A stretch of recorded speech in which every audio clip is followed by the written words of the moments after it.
It's time to walk away from those talking heads on your TV, turn off that reality garbage that's poisoning your brains, read in between the lines, and look a little deeper. Because I'm Arif Ali, and it's time to disconnect. Oh my God. Doesn't matter what language you say it in, doesn't matter what God you are talking to, this is probably the most commonly used expression known on this planet. Which means one of two things. Either we are obsessed with God, or we have a very limited vocabulary. Today's episode of Disconnect, we are talking religion. The good, the bad, and unfortunately a whole lot of ugly. Doing the research for this project has been a lifelong search for me. I was born a Muslim, I was indoctrinated into the Islamic faith at a very, very young age, and it stayed with me. It stayed in my heart, stayed in my soul, built me up, and a lot of it is good, some of it's not so good, but there's a whole lot of gray area. One of the things I find religion does to hinder the population is that it gives you this false sense of hope, this false sense of belief, and it maintains that you should have faith. Regardless of what your lot is in life, God is watching out for you, and you need to have faith. You don't have a car, you don't have a house, you live in the streets, you're broke, your wallet's empty, your girl left you, whatever the case may be. If you speak to a religious person of any kind that belongs to any denomination, they're going to tell you the same thing. Have faith. Fine, let's have faith. But now let's try and apply faith to our basic life situations. Real life situations. Things that happen in our everyday life that we can see and hear and feel. And let's see how much you like hearing, just have faith. Let's take your job for an example. Let's say you make $12 an hour. You hate your job. You've been there a year, maybe 2 years. You come to work every day on time. You grind. You do what you have to do. You keep that smile on your face. You make your boss proud. You cash your check at the end of the week. You pay your bills. You're left with scraps. A year passes by, maybe 2 years pass by, and you're still stuck at $12 an hour. So you go to your boss, listen man, I put in the work, I work hard, I do what I can for you, I think it's time for me to get a raise. Let's say your boss is a religious man, and he looks you in the face and said, you know what, have faith, it'll all work out. How would you like that? Would that be something that you could sit and say, well, all right, boss. Thanks a lot for that faithful conversation. I'll keep working. I doubt it. You wouldn't leave that room until something was done. Life example number 2. Let's say you're in a relationship. You're married 1 or 2 years, maybe 3, maybe 4 years. Let's say you're married for 10 years. You love your spouse loves you. You have a great relationship, so you think. One day your spouse comes home and says, honey, I have to tell you something. I screwed up. I was on a work trip. I got drunk and I cheated on you. I slept with this girl, beautiful, young blonde, very attractive. I couldn't help myself. I just did it. Now you, hearing this, you might cry. You might rant and rave. You might scream. You might react in physical violence. You may punch your spouse in the face out of sheer anger. Now, what if your spouse looks at you and said, well, honey, just have faith. It'll all work out. How well would that go over with you? I don't think it'd go over very well. But yet, as thinking, functioning human beings in this living society, we have absolutely no problem reading from a book that tells you, doesn't matter what your situation is in life, have faith and it'll get better. If you really believe that a book can give you the guidelines to your future life just by telling you to have faith, then maybe we're living on 2 different planets. Maybe there are important guidelines you can take from that book that help you guide your moral compass and create a life that you think you want to live within. But if your life sucks and you pray every day and you talk to God every day and you worship every day and you be a good person every day and you're still broke, and you still don't have any loved ones, and you still can't get the basic necessities that you want in life, or even some of the minor luxuries that you want in life, are you still going to have faith? one thing religion has done to the entire third world, it has forced them and conditioned them to be complacent and have faith. Which basically means don't go and get what's yours. Don't demand respect. Don't demand to be treated equally. Don't demand a life that you want as opposed to the life that you have. It's condition you to believe that God wants your life to be this way, so your life should be this way. Because when you don't know any better, and you're being told that the person that created you wants you to be broke, wants you to be in a hole, wants you to suffer from natural disasters, are you going to question that? Probably not. Should you question that? Hell yeah. If you were to go to school and someone would have taught you in grade 11 science that God created the world with the snap of his fingers and dust turned to life, I'm sure you would question it. I'm sure the Big Bang Theory would hold more relevance than the magical explosion that God's divine touch may have created. Now, don't get me wrong. I know I sound like I'm not a believer. I definitely believe in a God. I definitely believe in a creator. I definitely believe in that magic touch somewhere out there, because the world that we live in and the way that we have come together in this little Goldilocks zone of ours is way too convenient to be just a coincidence. I do believe there's somebody out there. I just don't believe that we need to subscribe to a book that dictates to us how we should live our lives. Another reason why I'm very frustrated with faith is, regardless whether you are a Christian or a Jew or a Muslim or any of these Abrahamic faiths, one thing you are taught when you are growing up, and you can disagree all you want, but this is what comes out of the leaders of the church's mouths. If you're not a Christian, you're going to hell. The Jew says, if you're not a Jew, you're going to hell. The Muslim says, if you're not a Muslim, you're going to hell. Okay. Now, let me think about this for a second. So, God put 7 billion plus people on this planet, not counting everybody else that has passed over the millions of years that human beings have existed. And only a small percentage, a minority of the living population will get acceptance into heaven strictly because of what they believe and what book they've read? Does that sound practical to you? Does it make sense to you that from the time you are born and the time that you are understanding what good and evil is, you live your life right, you do good, you are charitable, you take care of your family, you work hard every day, you don't lie, you don't cheat or steal or do wrong, but you're not a Muslim, a Christian, or a Jew? Are you to believe you're going to go to hell? Does that fit into your landscape of thinking, that you were a fantastic person, lived a great life, but because you didn't do your prerequisite reading of the Bible, the Torah, or the Quran, you're going to hell? I don't know. To me, that sounds a little bit naive on human thinking. Think about it like this. 7 billion people on the planet. Unfortunately, majority of them belong to a faith. 2 billion Christians. 1.5 billion Muslims. 1.1 billion agnostics, which is not a bad sign. 900 million Hindus. 390 million Chinese religious followers, 370 million Buddhists, 300 million indigenous religions. I could go on and on and on with this list, but there are 100,000 plus, maybe even up to 1 million different religions on this earth. Some may have 5 followers, others have 2 billion followers. The point is, out of 7 billion people, majority of them do believe in a creator. They do believe in a God. They do subscribe to the stories that are laid out in these holy books. To me, that's a scary thought, because when you think about the world as it is today, and you think about different populations across the world and how they live and where they live, almost every single problem in this world is fueled or sparked by religion. If you don't agree with me, check this out. War.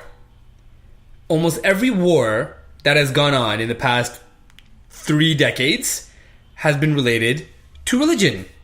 If you disagree, ask Saddam Hussein. Ask Osama bin Laden. Ask George W. Bush. When God told him that he would have to strike down his fury on Iraq, that's not a religious war? When Israel decides that they're going to bury Palestinians and isolate them from the rest of the world's population, that's not a religious war? You can call it ethnic cleansing, you can call it ignorance, but why is it that the countries that are dominated by religion have so many conflicts? Look at the hub of Islam, Saudi Arabia, where Mecca is located. This is supposed to be the most religious shrine in the Islamic faith. And yet, in this country that has Mecca and Medina in it, they're ruled over by a kingdom. A kingdom of princes and kings that live in mansions and palaces and have slaves upon slaves upon slaves. Now, Islam doesn't condone slavery, but they're the gatekeepers of Medina and they have slaves. They have gold-plated faucets, custom-made Lamborghinis, custom-made Range Rovers, because I'm sure God wanted them to have all these nice things. And there is a huge homeless rate in Saudi Arabia. How can you be one of the wealthiest oil-bearing countries on the planet, be the heart and soul of the Islamic faith, which teaches you to be charitable, and yet you have a huge homeless population? That doesn't make sense to me. And then you look at the Vatican, which is the heart and soul of the Catholic faith. And from 1970 till now, the Catholic Church has had to pay over $3 billion. $3 billion in claims to defendants that have accused priests, pastors, bishops, etc. of sexual abuse. These are men of God. These are men of the cloth. Religious men that take vows to protect, help, and serve God. And yet they're molesting children? There are reports saying that the victims range from the age of 3 to the age of 33 and include everything from anal and oral penetration. God's mission for us was to create more believers for him, which means that we naturally have to procreate. But the men of the cloth have to take a vow of celibacy so they can't have sex, which means the best of us, who should be the men in cloth, can't reproduce. So God wants the rest of the population to reproduce, but the best of his worshippers, the men of God, the men that he chooses to lead mass congregations, can't have kids? I don't know how that makes sense. Wouldn't you want the best to reproduce so that maybe their offspring would be just as good as their fathers? But that's not the case. They have to withhold all sexual urges, and yet they serve the population. So when you have a bunch of men that can't have sex, there's going to be perversion. I don't care how strong your faith is. To err is human, and our flesh makes us sin, whether you like it or not. So you put these men in a situation where they are governing hundreds, thousands of kids at a time. They've never had sex before. How do you expect them to react? What do you expect them to do? Do you expect all of them to just be virgins their entire life? I'm sorry, being a man, talking to men out there in disconnect land, you know that's not possible. Eventually, you got to get your rocks off. And unfortunately for the Catholic Church, that has resulted in over 600,000 reported cases of sexual abuse. This is a mild estimate of the actual number because there are hundreds of thousands of kids that haven't come out yet. So I know I've been focusing on the three major Abrahamic faiths so far, Judaism, Islam, and Catholicism, and that's just because they are the largest populations of religion. So it's only right that they get the brunt of my criticism. If we look at Islam, a religion that I love deeply, I hold it very close to my heart. A lot of the characters in the faith I hold very close to my heart as well. But if you look at what's happening, how Islam is being used to accommodate the whims of a handful of very powerful men, to me it's heartbreaking. There is nowhere in the Quran that says that it's okay for a child to be taught to strap a bomb to his chest, walk into a public place, and kill whoever's in sight. That's not part of Islam that I've read. Nowhere in Islam does it say that women cannot get an education, that women should be locked up in a house, covered from head to toe, face, eyes, neck, on and on, not be able to speak to men in public. Nowhere in the Quran does it say that this is the way that people should be governed. But in Afghanistan, in Iraq, in Iran, in Dubai, in all these Muslim-managed countries, Women are treated like second-rate citizens. These are the mothers of our children, our wives, and they get treated like dirt. How does that even resonate when you are looking at the treatment of women and religion? If you're looking at religion and thinking about religion, it is to uphold and represent the freedoms of the people that follow the religion. Are women not people anymore? Well, obviously, according to the perversion of Islam in these Middle Eastern countries, they're not. Because in Saudi Arabia, women still can't drive. So where is the practicality of 1.6 billion people following a faith that creates so much misery for so many people? Where is the practical thought? Where are the moderate beliefs? Where are the liberal beliefs? Where are the open-minded thinkers of Islam? Where are the motivated young people that are looking to change the tint of Islam for the better? Where are they? Are they in hiding? I don't hear them in the media. I don't hear them speaking. Obviously, part of it is media bias, keeping these voices quiet. But with all the money and power in these Muslim countries, there should be somebody with balls to step up and say, listen, Islam is not like this. This is not the way Islam is to be represented. But everywhere you look, every media outlet, every movie you see, this is how Muslims are represented. Part of it is because that's how they are. You know, the stories of the Taliban holding public executions in soccer stadiums are true. The fact that in Saudi Arabia, you have to be escorted by a man that's your relative just to leave your house if you're a woman, that really is happening. And yet, people that know Islam is not supposed to be like this, educated people that have intellect, that can think for themselves, know that this is not the Islam that they grew up learning about, don't speak out against it. Jews by the millions know that apartheid is unacceptable, know that genocide is unacceptable. They are a people that have suffered through it themselves, and yet they have no problem recreating the same crime in the name of God against Palestinians, against Somalians that are in Israel. How are they able to condone their actions with God's name? You know why? Because we've given them that power. We've given God that power. We've given that fear to ourselves that says that anything that comes out of a religious book is fact, and that's it. No room for interpretation. If you try to interpret it, you're wrong, you're the devil, you're go to hell, you don't know what you're talking about. That's the reaction you get. This is the reaction you get when you try and question the faith. Now, growing up, I did a lot of study on a lot of religions because there was a time when I just didn't believe in any religion at all. I thought they were all phony.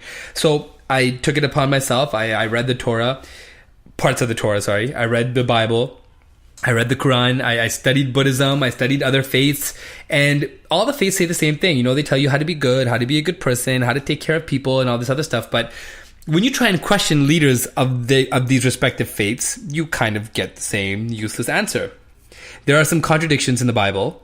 And when I was in a church once with a friend that had taken me, he told me, you know, ask my priest about the contradictions and he'll give you an answer. So I did.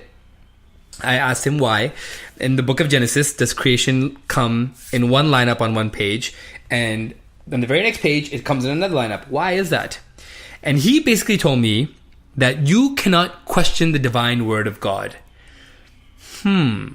Let's see. So 1 + 1 = 6 because God says so? I don't think so. I think it's a bunch of bullshit. I think it's an excuse that religious people use to keep their fairy tales going. And this is not just Christianity. Islam and Judaism do the same thing. They all contradict themselves. Now, let's go back to this conversation of heaven and hell. So between Christianity, Islam, and Judaism, that is about 4 billion people, okay? 4 billion people out of these faiths that are all going to go to heaven.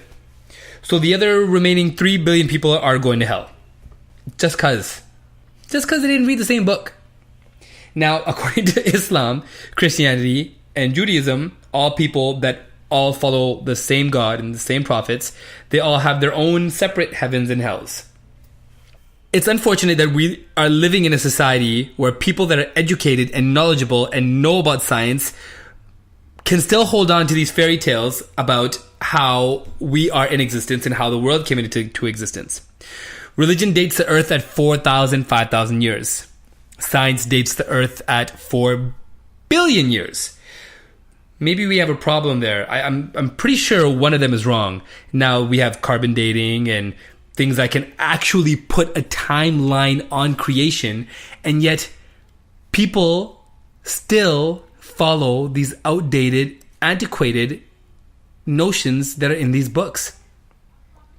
Politicians that govern our lives, that create laws for our society, are following these same fairy tales that are in these books, and they are governing our lives with it. Is that acceptable? If someone told you that we're going to make laws based on Snow White and the Seven Dwarfs because we believe that that's very godly, would you be okay with it? Of course you wouldn't. What if they used Goldilocks and Three Bears because it was mythical creatures and somehow godly? Would you be okay with that? You would not be okay with it.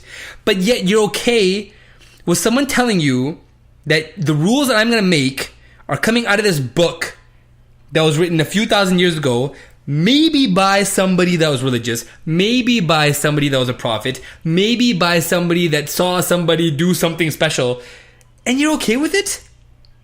I'll just take one example, just one small example for you, okay? Let's look at the story of Abraham, which is the same in all of these monotheistic faiths, okay?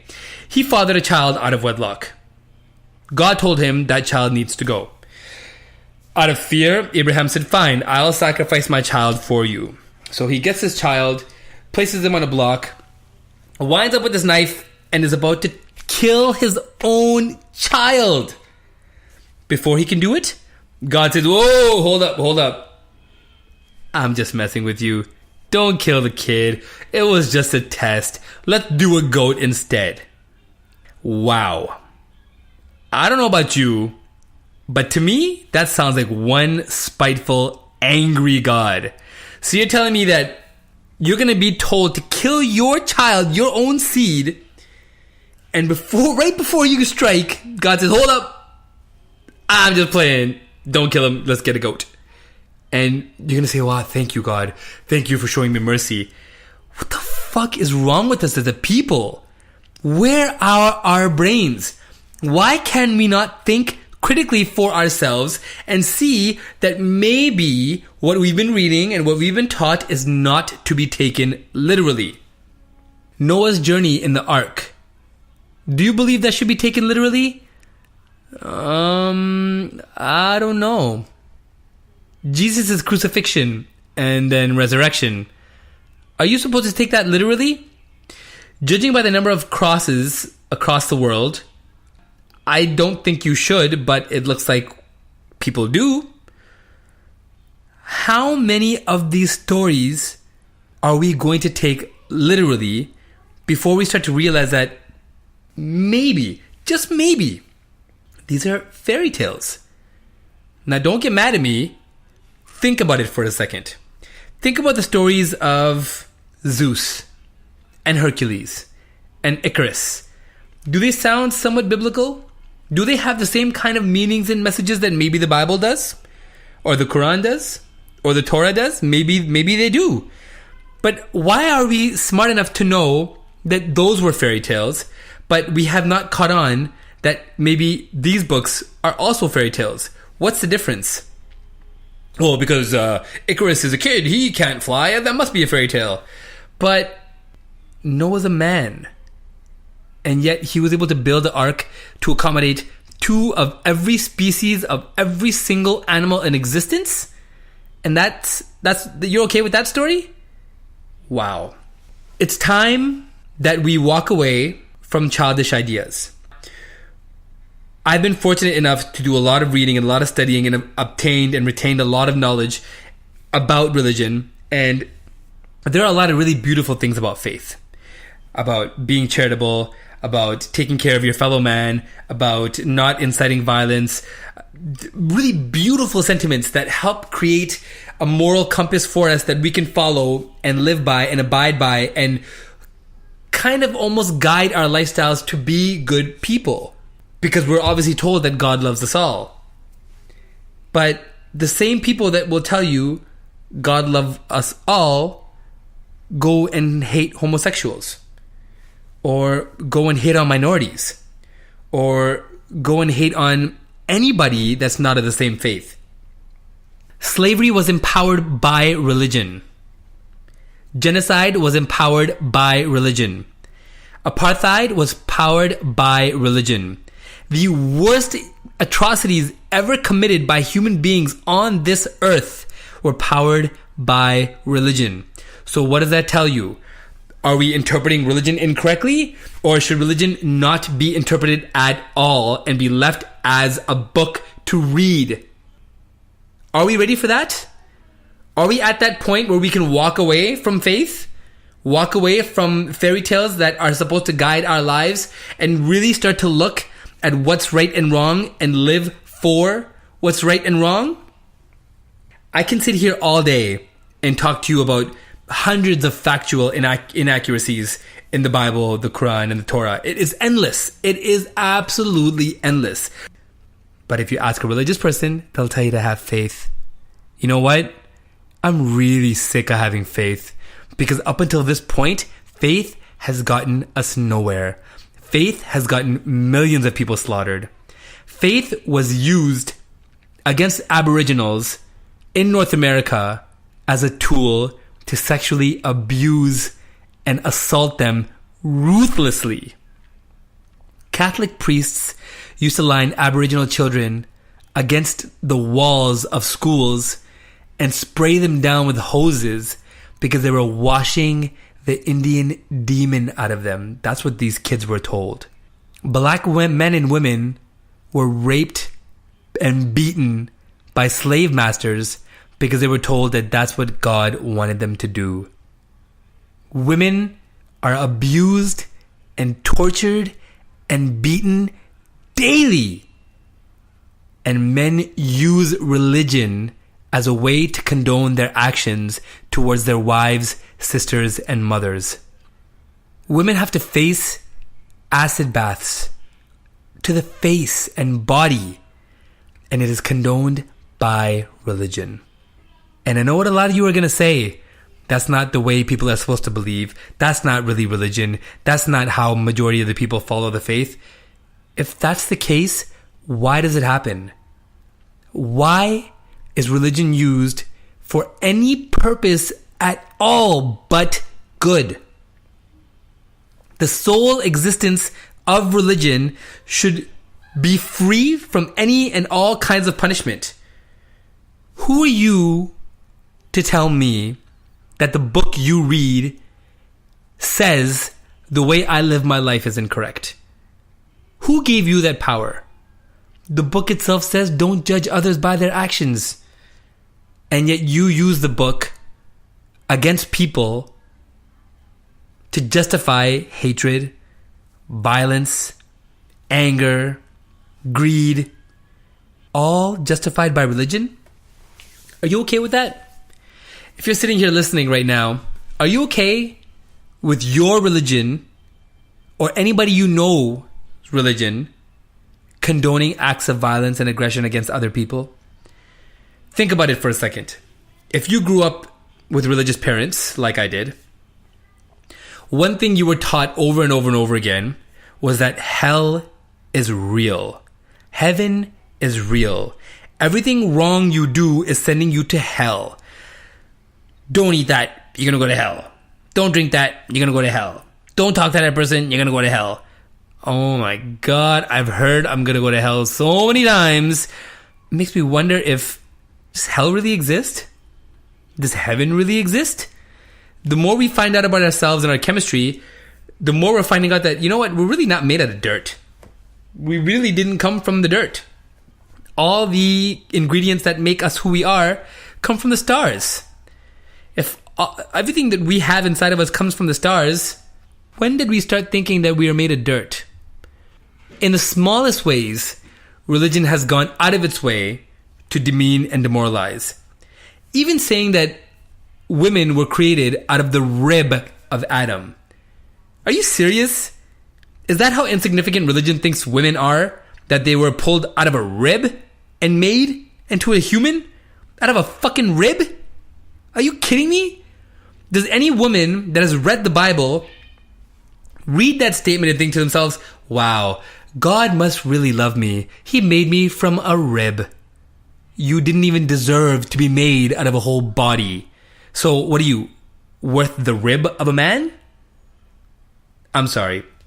It just boggles my mind that in this day and age, we still look at religion as a literal tool to live our lives. And by doing so, we do ourselves a huge injustice. We do our children an injustice. We do the people around us an injustice.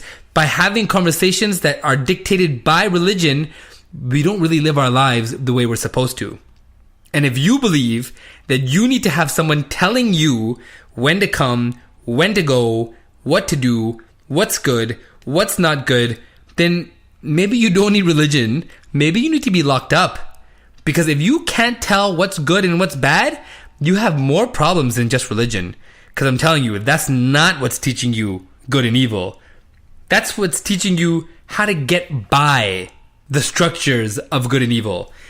It almost seems as if religion was created as a tool to control those that don't have anything else. Think about it for a second, okay? People that don't have much. If you speak to somebody that doesn't have a lot in life, but they're religious, what do they tell you? God wants me to have this life. It's up to God. I leave it in God's hands. I have faith that my life will get better.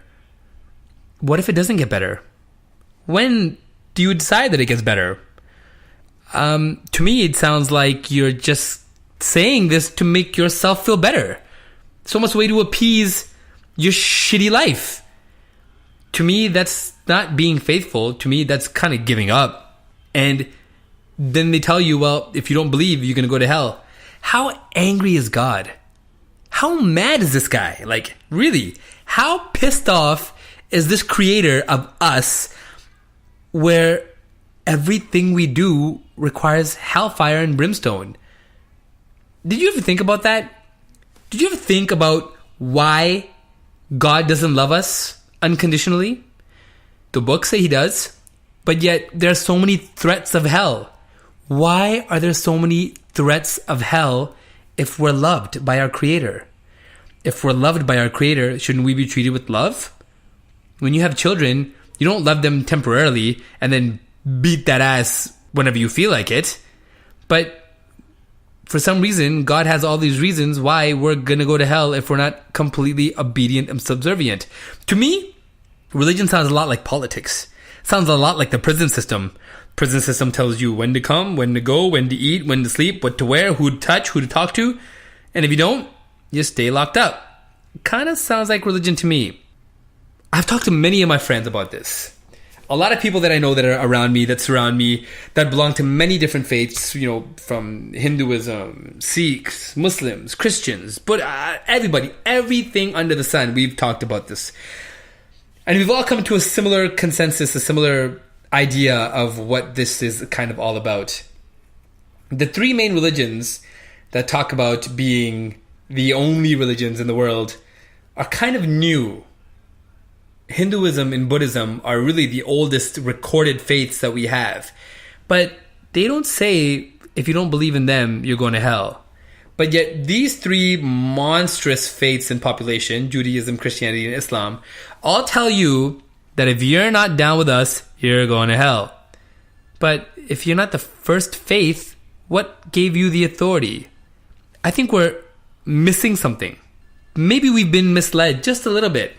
I think what started off as a really romantic fairy tale once, a really glamorous story, gave somebody an idea. Wait a minute. I can use this. I can use these ideas to control populations. King Henry, ring a bell? Constantine, ring a bell? Yeah, I would say so. I think that these leaders saw the effect that the idea of religion had on their populations and the kind of control they could create on their populations without an army, without violence, just by telling them that God would strike them down if they were disobedient was enough for the uneducated to fall in line. The only way to combat this is education, knowledge, information. Somebody that reads, somebody that's knowledgeable, somebody that knows the ways of the world and the way world works and the way science works will not be brainwashed and will not be led astray by the idea of a spiteful creator. They won't. The one major idea that society is lacking is science. Science, at this point in our society, is not getting enough mainstream recognition to combat the outdated ideas of religion. When I ask people, do you know who Neil deGrasse Tyson is? Michio Kaku, Felix Baumgartner, Carl Sagan, I get blank stares. I get, I don't know. You ask somebody who the Pope is, they know right away. You ask the name Osama bin Laden, everybody knows. Saddam Hussein, everybody knows. George W. Bush, everybody knows. These are not just political figureheads. These are religious figureheads. Why do they, that are here to destroy society, get placed on a pedestal where the brilliant minds that we have in this world that are trying to make this world a better place don't? Common sense is missing in action. It's up to me and you and everybody else around you to have these discussions, to further this debate. Challenge your parents. If you were raised in a home with a single religion and you were indoctrinated with that faith, challenge your parents. Ask them, why does my religion say only we're going to go to heaven and everybody else is going to go to hell? I guarantee you they won't have an answer. Ask them about the story of Abraham, Noah, Moses parting the seas. Ask them how these are factually accurate. And if they tell you, have faith, God knows the answer.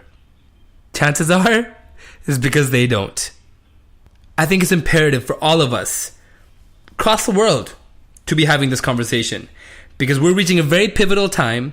The earth is coming to a tipping point with climate, and it's not something that religion can combat. It is something only science can combat. Now, if we can get religious figureheads to start to coexist with scientific figureheads, and if they can come to a consensus, and people of the faith and people of real life come together, we can really have significant change. The problem is, one pulls power from the other, and one lowers the value of the other. Our responsibility as citizens of this world are to show that they're all commonly linked, that working together, all of these things can be world-changing, can be life-changing, and create a world that we all want to live in, to coexist in. Multiple faiths, multiple religions, multiple races, people of all kinds to live and coexist together. Without that, we're not going to hell. We're just making hell on earth. Thanks for listening. Peace. Peace. Peace. Peace. Peace.